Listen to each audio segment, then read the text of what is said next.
बात पश्चिम बंगाल की होगी, जहां पर एसआईआर, अवैध घुसपैठ और हिंदू मुस्लिम वोट बैंक की राजनीति से वहां पर सियासी माहौल गर्माता जा रहा है।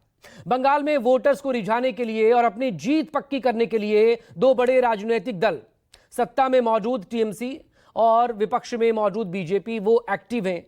इन दोनों के बड़े नेता लगातार वहां पर सक्रिय हैं। केंद्रीय गृह मंत्री अमित शाह का 3 दिनों का बंगाल दौरा जारी है।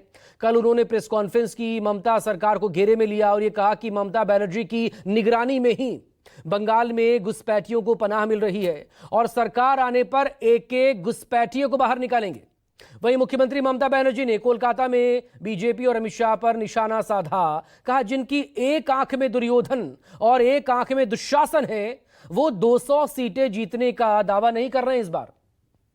अब हम उन्हें बंगाल से ही नहीं बल्कि देश से भी बाहर निकालेंगे। आपको बता दें कि बंगाल में विधानसभा का कार्यकाल 7 मई 2026 तक का है।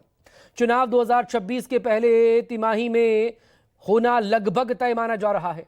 294 विधानसभा सीटों में होने वाला मुकाबला जाहिर तौर पर दिलचस्प होता जा रहा है वक्त के साथ ही, क्योंकि लगातार दोनों बड़ी पार्टियां एक्टिव हैं। तमाम लोगों से बात करें, इस डिस्कशन की शुरुआत करें, लेकिन उससे पहले देखिए किस तरह की बयानबाजी हुई है और उस पर क्या राजनीतिक प्रतिक्रियाएं हैं। इस बार कितना होगा? आज के नाकि बोलेছেন दुशासन बाबूदा दुई चोखे, एक चोखे दुर्योधन और एक चोखे दुशासन, बोलेছেন 2/3 পাবো। এখন আর বলতে পারছে না इस बार 200 পার।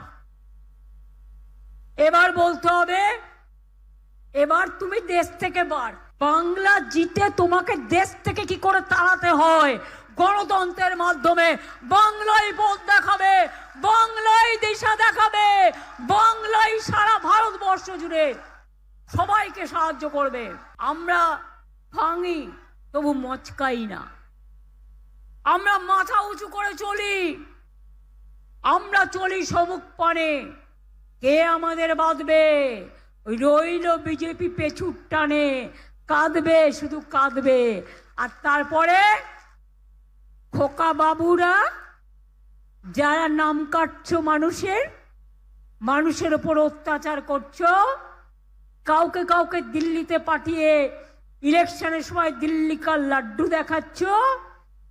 दिल्ली का लड्डू जो खाता है वो भी पछताता है और जो नहीं खाते हैं वो भी पछताते हैं। अब दिल्ली का लड्डू ज्यादा खा लिया और खाने का जरूरत नहीं है। आप दिल्ली संभलाइए, बंगाल को संभालने के लिए आपको माफिक दुराचारी नहीं चाहिए।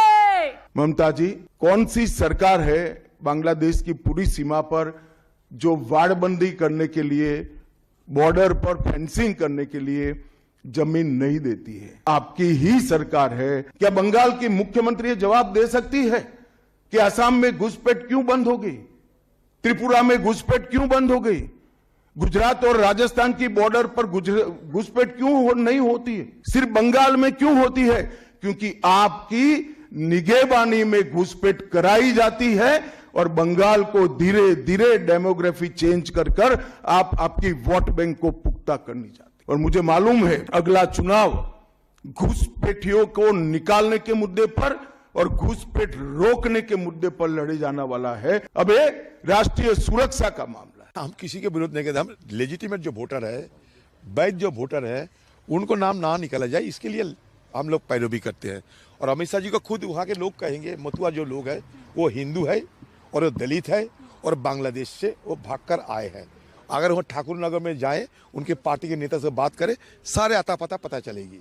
देखिए, ये तो अजीब बात है कि सीमा की सुरक्षा की जिम्मेदारी खुद अमित शाह जी के ऊपर है, भारत की सरकार के ऊपर है, मोदी जी के ऊपर है। 11 साल से इन्हीं का शासन है देश में, फिर भी रोना रो रहे हैं। सिर्फ चुनाव में बांग्लादेशी घुसपैठियों का मुद्दा बनाना और उसके बाद उस पर कोई काम नहीं करना, तो ये तो साफ तौर पे दिखाता है कि खाली एक राजनीतिक मुद्दा बना के हो हल्ला करने के अलावा इस पे कुछ है नहीं।